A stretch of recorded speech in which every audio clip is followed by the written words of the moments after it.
All right, welcome everybody. Tonight we've got a really exciting topic to discuss. Actually, it's the topic of retargeting, and the title of the presentation tonight is how to convert more of the traffic you already get.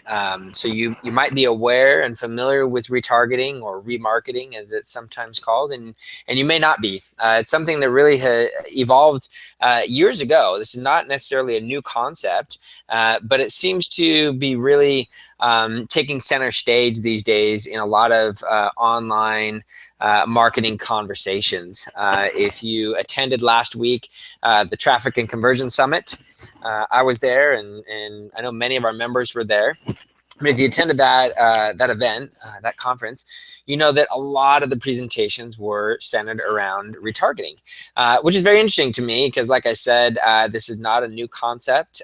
It's been around for years. We used it, for a long time years ago at Infusionsoft. It's a very effective method of converting your traffic, and now, just like all things happen on the internet and in advertising marketing in general, I guess you should say, is that when they first come out, you can get traffic, leads, etc., very cheaply, and then once everyone else catches on to what's going on, it tends to raise the prices, and competition gets more fierce, things like that. And that's kind of what we're starting to see with retargeting, but it is still one of the most effective ways of converting your traffic, and the ROI can be extremely positive through this method. So this is what we're going to discuss today. So let's dive right in here, and we'll get into the presentation. So, question for you: have you ever looked at how many visitors you get each week or month compared to how many leads you get? And so think just online. You might have an offline business or an offline component to your business. I want you to think about just your online business. How many visitors are coming to your website each month or each week? And conversely, how many leads do you actually get out of that? So you might be getting 1,000 visitors a month and be getting 10 leads, or 20 leads, or 50 leads, or whatever the number is. If you don't know these numbers, I would encourage you, log into your analytics platform, most likely Google Analytics or whatever you're using to track that, and figure out how many visitors are coming each month, and then how many leads you're getting from those visitors. For most of you, particularly if you've never looked at those numbers, it will be a bit of a shock, and you'll realize that you're probably not getting quite as many quite as many leads as you would have hoped. And you might be wondering, well, why the heck am I spending so much time, money, effort in producing and maintaining a website if it's really not doing that much for me? The truth is, you're doing great if you're capturing 10% of your traffic or more. Now, for those of us who do targeted advertising and drive a lot of traffic to a specific call to action, direct response marketing style, it's not uncommon to capture more like 30 to 40 to 50% of your traffic. But the truth is, when you look at all of your online traffic together, if you're doing more than 10%, if you're capturing more than 10% as leads, you're doing pretty good. And that's really not a great number when you think about it. For every 100 visitors you get, you only get 10. And the truth is, most of you, probably out of 100 visitors you get to your website, you might be capturing between 1 and 5, if you're lucky, right? And so that is a problem. And that's where retargeting comes in handy here. So the majority of your visitors come to your website, they stay for a bit, and then they leave. They're just not ready to make a decision right now, or your marketing wasn't compelling enough, or the timing just isn't right. There's various different reasons why they don't convert in the moment, but the majority of them just don't. They leave. So what do we do about that? What happens if they leave without buying or opting in? So someone comes, they visit your website, and they leave. Well, there's a major problem with that. And that problem is we have no way of contacting that person again. We don't have a phone number. We don't have an email address.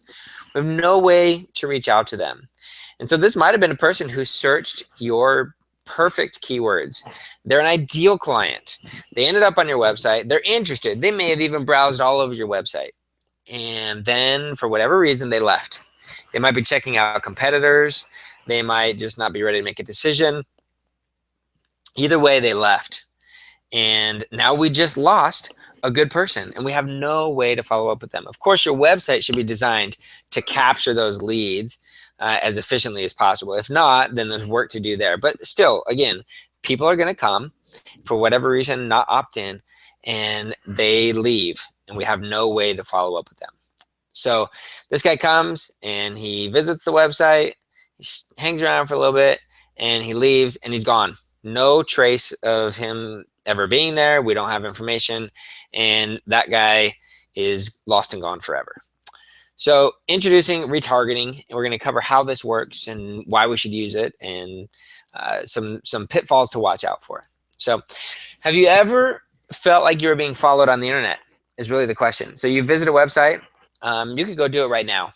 Go visit Infusionsoft.com and then go browse some major sites, news networks, things like that, Yahoo, whatever.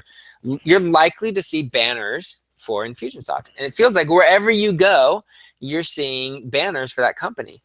And so what you start to assume is, man, these guys are spending a lot of money to get in front of me. Everywhere I go, they're there. They're advertising on all these sites. The truth of the matter is they're not. They're advertising through retargeting, through remarketing, specifically only to you and other people who visit the site, not to everybody who visits those news networks or those other bigger sites where you're seeing their banners. So that's what's happening there. So retargeting explained. Let's talk about how this works and how we can leverage the way that it works to really create some cool stuff. So here's our visitor again.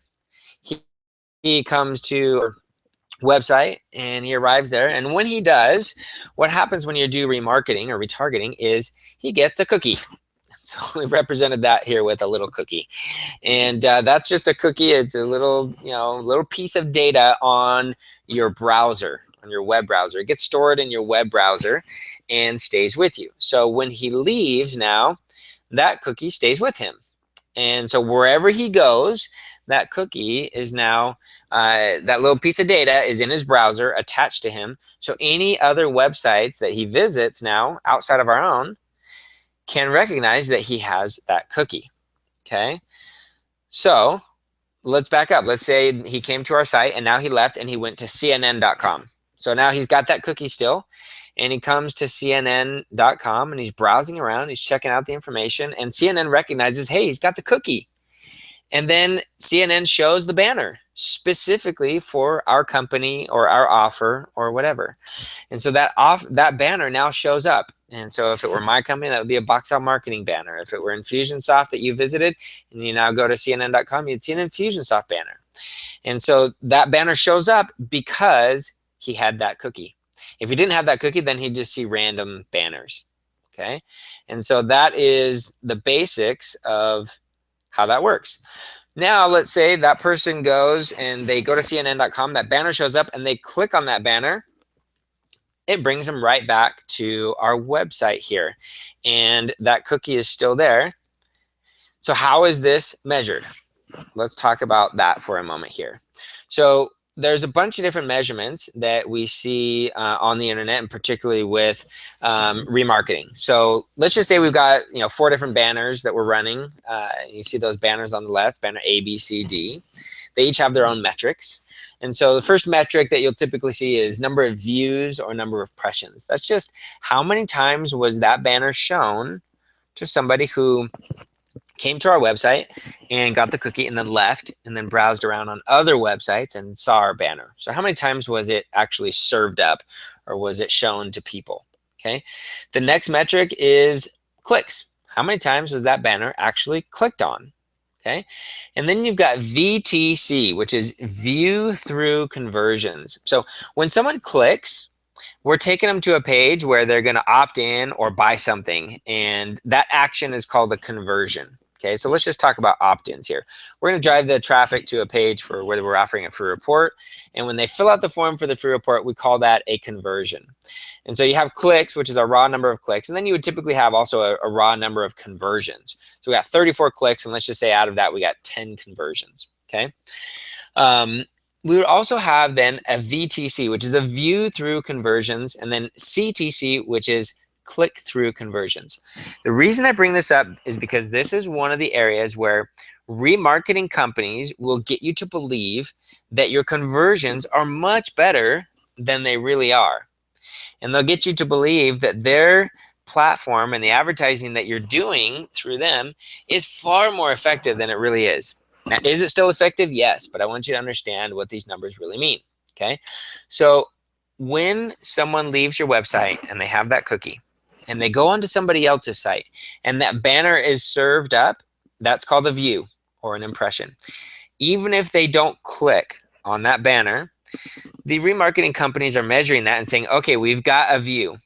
Now, if that person, without clicking on the banner, returns to our website and ends up filling out the form, now they might just return because they remembered and they want to come back, or maybe you sent them an email or something happened and they came back to the website and they end up filling out the form, they end up converting. Well, what happens is they count that as a VTC. That is a view through conversion, meaning they saw our banner, it was viewed or it was served up to them, and then they eventually converted.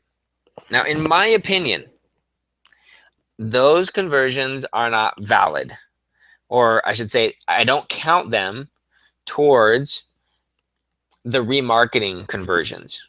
Reason being is I have no idea if for sure the banner had anything to do with it. Okay, the banner might have been served up on a page, but they didn't really recognize it. They never saw it. They were focused on other things. And then they went back and they filled out the form anyways. It had nothing to do with the banner. Now, it could be that seeing the banner reminded them, kept it top of mind, and it actually did help in the conversion. But we can't measure it for sure. Okay, so typically when you log into a remarketing platform, they're going to show you total conversions and they're going to show you your total conversion rate, which is going to look great. And it's going to include view through conversions and click through conversions. Click through conversions, of course, are those that actually click on the banner and return to your website and fill out the form. Those I count because those ones I know for sure that they actually took action. They clicked on the banner. I know for sure that that banner was part of the conversion process. So again, your total conversions and your total conversion rate will typically include view through conversions and click through conversions. You need to disregard that number and drill into just the click through conversions so that you know exactly the number that are coming from this campaign and not some that may be coming from the campaign. Okay, don't get caught up in the numbers and don't let the remarketing company get you to believe that their campaign is awesome when really it might be okay or average. It might be awesome, but they're trying to get you to view it as awesomer. Okay, so hopefully that makes sense. I want you to feel free to submit questions into the chat box if you have any questions, and that way I can answer those questions. I know this gets a little bit circular in the conversation here, so if I'm not making sense, please let me know.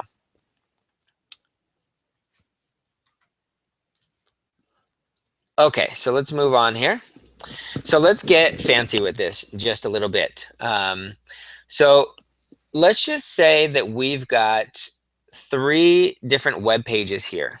And these pages are part of a conversion funnel. So the first one on the left would be our initial opt-in for a free report. Then they land on the second one. After filling out that form, it says, hey, thanks for requesting the free report. We'd love to send you this package in the mail. We'll send you a DVD, we'll send you some bonuses, whatever. Fill this form out, give us your full mailing address, and we'll send you this package in the mail. And then the next page would be our, let's just say, request for consult, or maybe even we're pushing a direct offer there for them to buy something. So this is similar to the progressive lead capture campaign that we published for you for our January campaign. And so that's what we're looking at here. 3 different pages. They happen in succession if the person continues. And so let's say someone comes to our website and they get onto that first page. And just by landing on that page, even before they fill out any form, they get a cookie, of course. So now they've got a remarketing cookie. If they happen to leave, then we can drive them back to this first page. So that first cookie looks like a chocolate chip cookie, is designated to drive traffic back to the first step in our funnel. Okay, so if he leaves, The other websites recognize he's got a chocolate chip cookie. That means when he clicks on the banners, send him back to step 1. But let's just say he doesn't leave. Let's say he fills out the form. He goes ahead and he says, yeah, I want that free report. He fills it out. Well, then he gets to step 2. Well, on step 2, this is a conversion step. And what we get from our remarketing platform is a little piece of code that we put on this page that designates it as a conversion step. And when we get to a conversion step, it removes the cookie. So there goes our chocolate chip cookie. It's gone because we now converted. But this is where we get into what we call chaining pixels. And so pixels, or a pixel, is actually kind of a misnomer to a certain sense. What happens is when you sign up for a remarketing campaign, they give you a little piece of JavaScript code. And that JavaScript code goes, you put it on your website, and that's what generates the cookie, okay? And sometimes those are called pixels, okay? Because in certain versions or in sometimes when this is done, it's done through serving up a 1 pixel image. A little tracking image on your site. No one can see it because it's 1 pixel and it's transparent, but that's what happens. So we call them pixels. All right, so we're chaining pixels here because this person filled out the form. They've now converted through the first form, but they haven't taken action on the second form yet. So we give them a new cookie. So this time now he has an Oreo cookie. And so if he leaves after this step, he goes out and he visits other sites, we can show him a different set of banners, which when he clicks, drives him back to step 2 instead of back to the first step in the funnel because he's already taken that action. And so if you think about this, really what we're doing is sequencing campaigns of banners. And that's really, really interesting, right? We know that through Infusionsoft, we can send sequences of emails together in the right way, but now we can do that with banners. And those banners can be chained together based on the actions that the person has taken, based on the web pages that they have visited.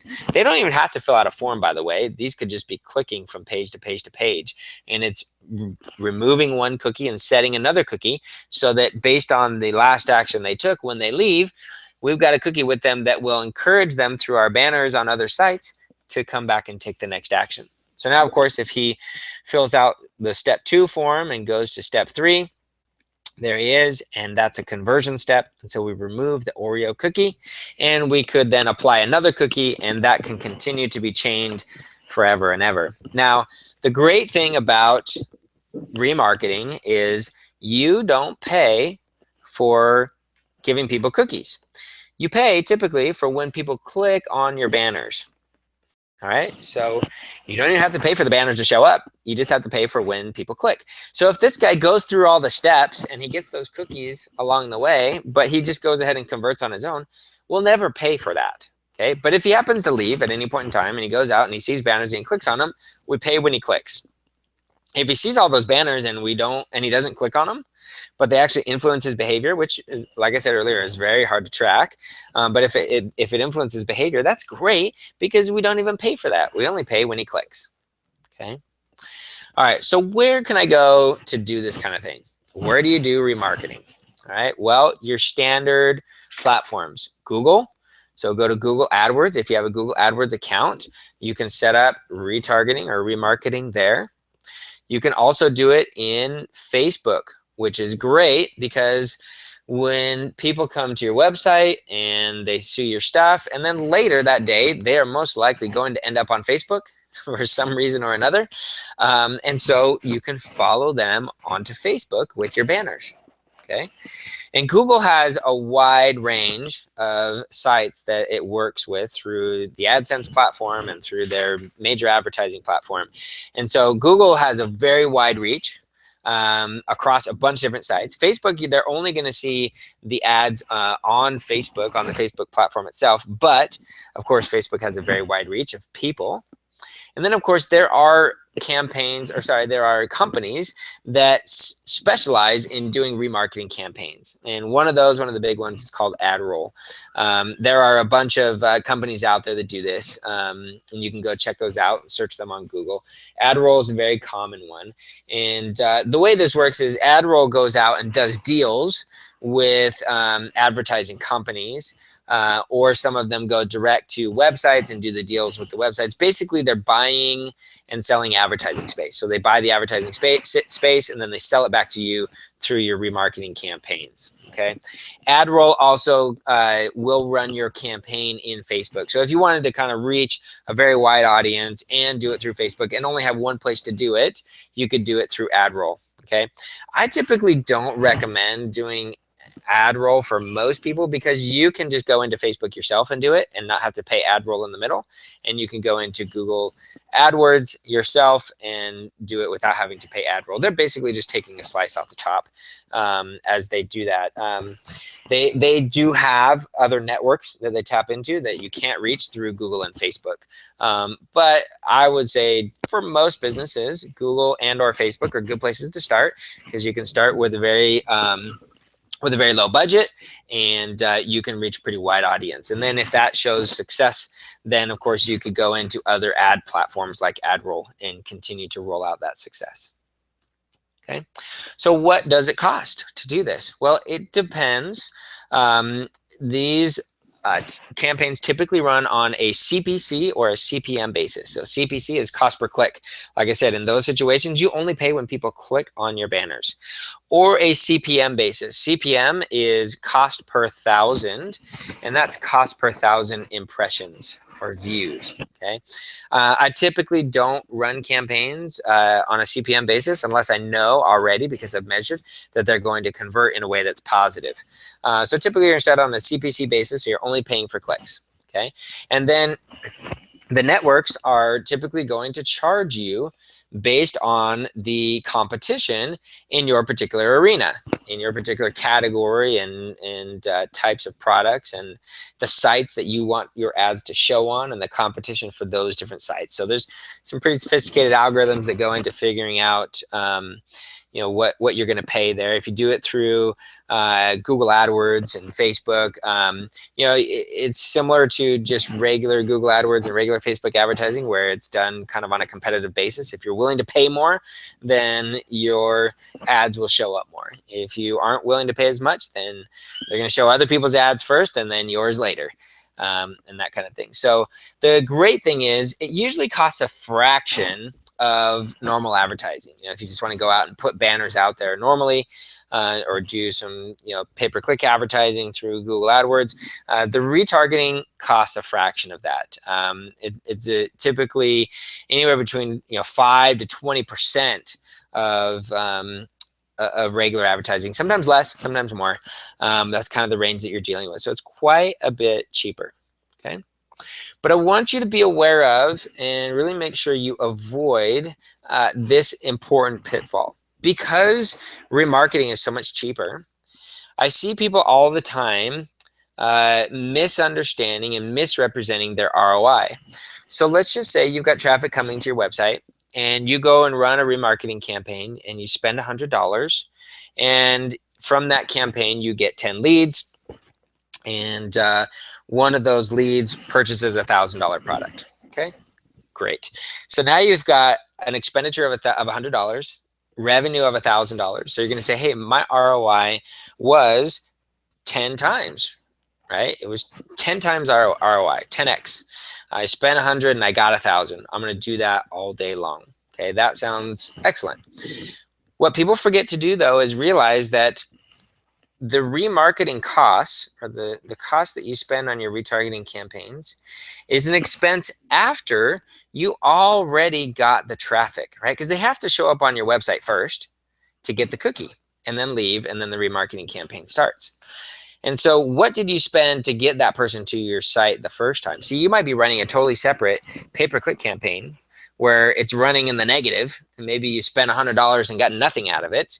Okay, and then those people come and they get retargeted, and then the retargeting campaign starts and brings them back and converts one of them. So maybe you spent $100 on your pay-per-click campaign, and then $100 on your remarketing campaign. So now you've actually spent $200 to get one conversion that brought $1,000, and so your ROI is 5x instead of 10x. It's half what you thought it was.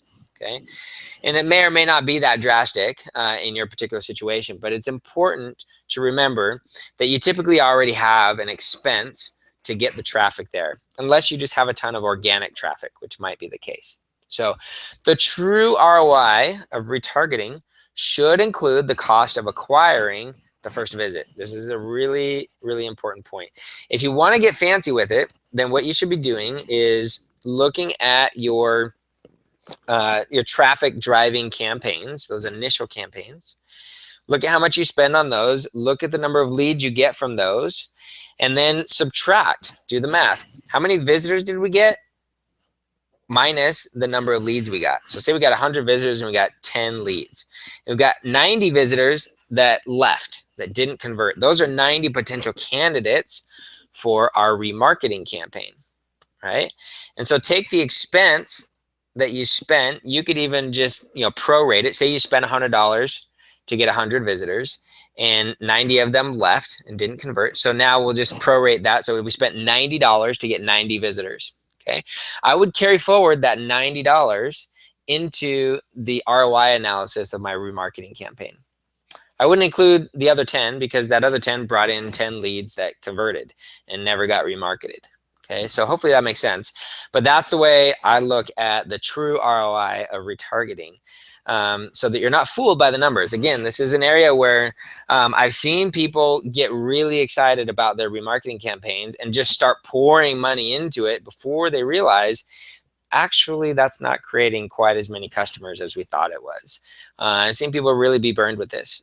Now, it still can be a very, very profitable way to convert your traffic, and it should definitely be tested, but you just need to look at the whole picture there.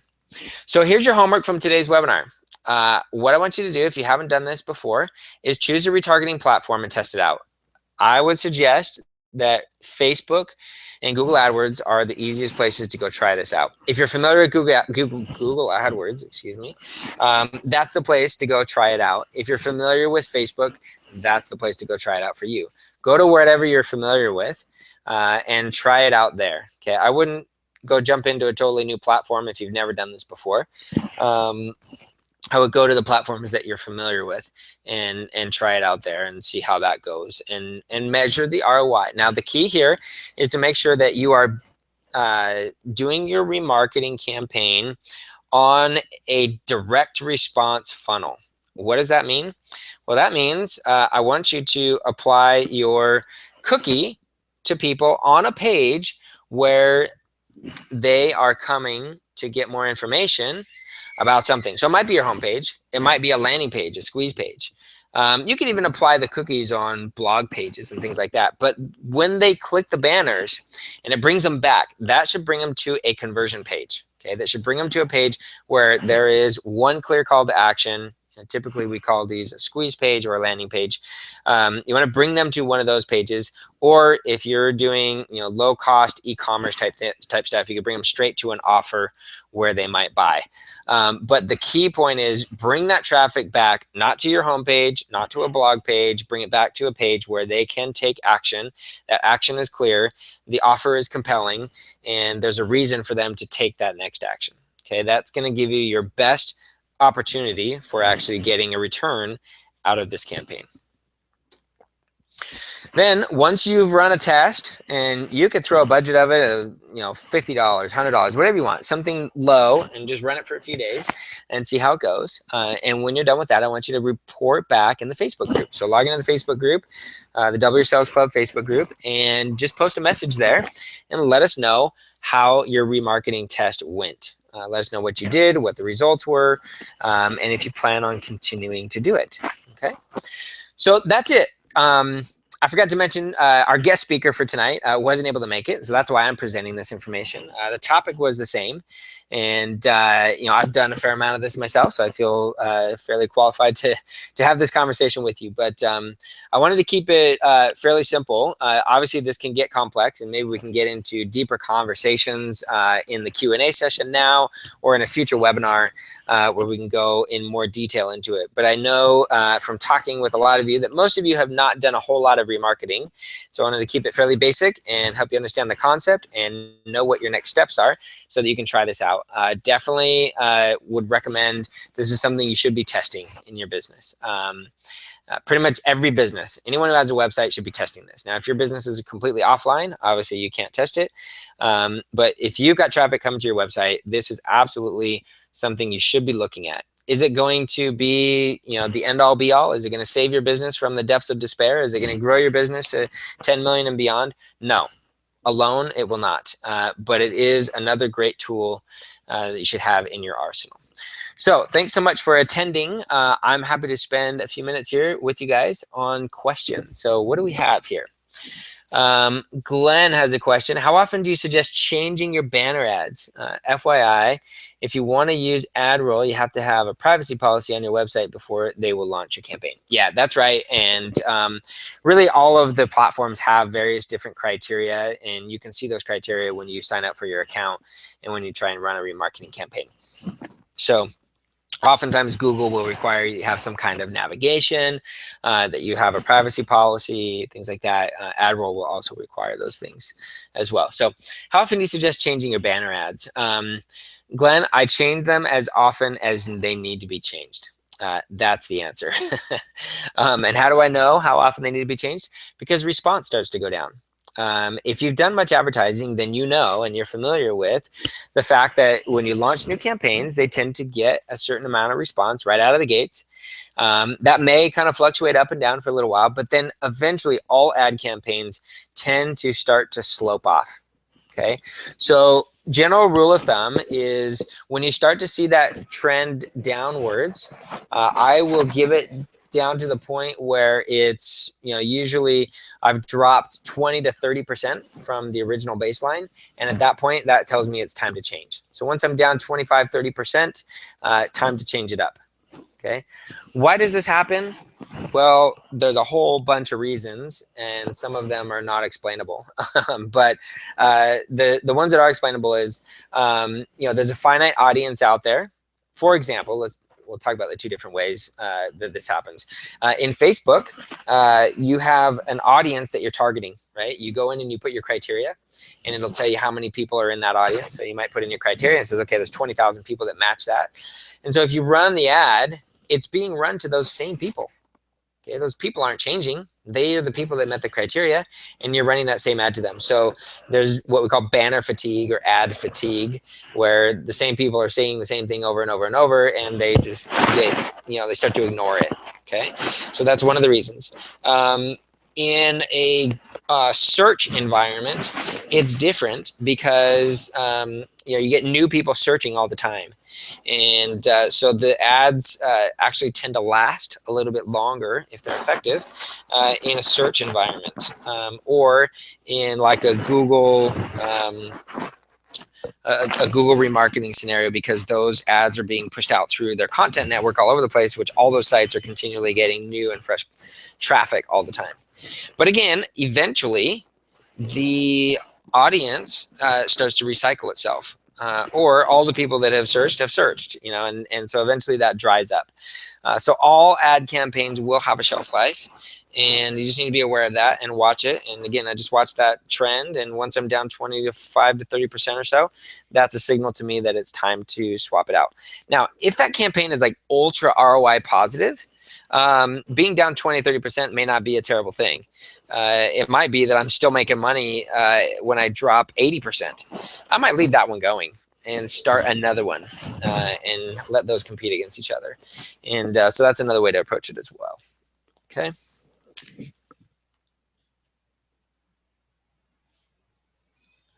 Okay, Gary's asking, are you saying Facebook is retargeting? We've been using it for cold traffic. Yeah, you can do both on Facebook, Gary. So you can do regular cold traffic from Facebook, and you can also set up retargeting with Facebook. So all that means is that when people come to your website, and then they leave and they go onto Facebook, they'll see ads for your stuff, okay? Because they've been retargeted.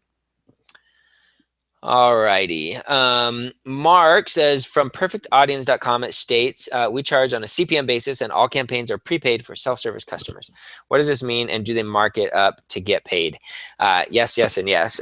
They definitely mark it up to get paid. And So now some of these companies do have their own ad platforms, their own ad networks, and so they're reaching places you can't get to through Google or through other ad platforms. So there is reason to use them, but if like in AdRoll's case, if you're using AdRoll to do remarketing on Facebook, then yeah, AdRoll is just taking a piece in the middle where you could just go directly to Facebook and do it yourself. What you get with AdRoll though is you get a consultant who can help you and give you a little advice and things like that. So there are some benefits to pay for it. But yeah, so Perfect Audience does it on a CPM basis. So you're not going to do it on a CPC basis, on a cost per click basis with them. It's a CPM basis. So they're going to get their money no matter what, is basically what they're saying.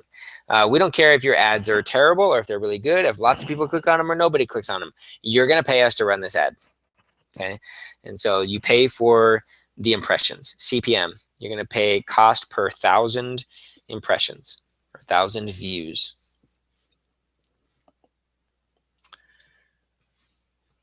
Alrighty. Any other questions here? Got a fairly quiet group today.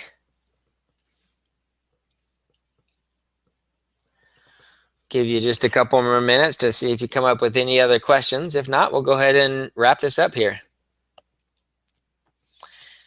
Again, like always, this webinar is being recorded and will be in the membership site. So if you want to go back and review any of this, you can certainly do that. And we'll send out an email to all W Sales Club members so that they can access the webinar as well.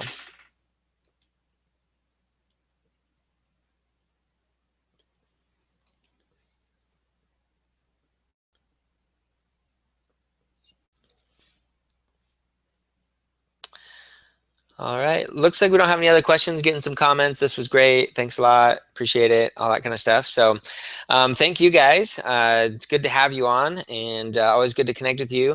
If you have additional questions, just pop them through the Facebook group. That's a great place for us to interact and to ask questions and get answers and things like that. So don't wait to calls and things like that. Hop on to the Facebook group and get your questions answered there right when you have the questions. You don't need to wait. Gary actually just submitted a question here. How much of a delay are you on with Webinar Jam? Gary just bought it instead of go to webinar. So good question, Gary. I notice when I'm doing webinars, like for example in the Q&A session like we have right now, that I may say something, someone submits a response, and it doesn't get to me for normally, I'd say somewhere between 10 to 20 seconds.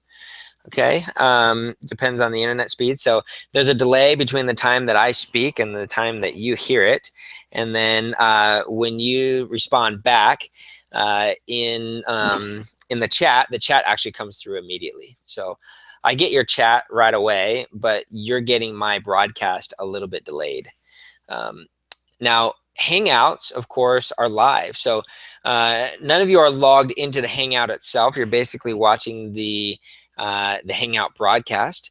But if I invited one of you to join the Hangout live with me and we were having a conversation live, it would be live. It would be almost instantaneous, just like Skype or GoToMeeting or whatever. Okay. So yeah, there is a bit of a delay, Gary, but it hasn't really bothered me. Times when I've noticed that it is a bit of a hindrance to the flow of the webinar is when I do a survey or a poll or something like that in the webinar. So I'll launch the survey and then it takes a while for that to get out to the people, and I'm waiting for responses and I'm wanting to move on. I'm wanting to get to the next slide and keep going. But they're just barely getting it and they're just barely responding to the survey, or the poll. So that's one of the places where it tends to break down just a little bit. It's not a big deal if you're aware of it. See, I wasn't aware of the delay the first time I tried it, and so I had almost no responses to the poll when I was ready to move forward, and then I just thought maybe something was broken, and I moved forward, and then all of a sudden the responses started coming in. So it's a little bit of a delay on those things. So.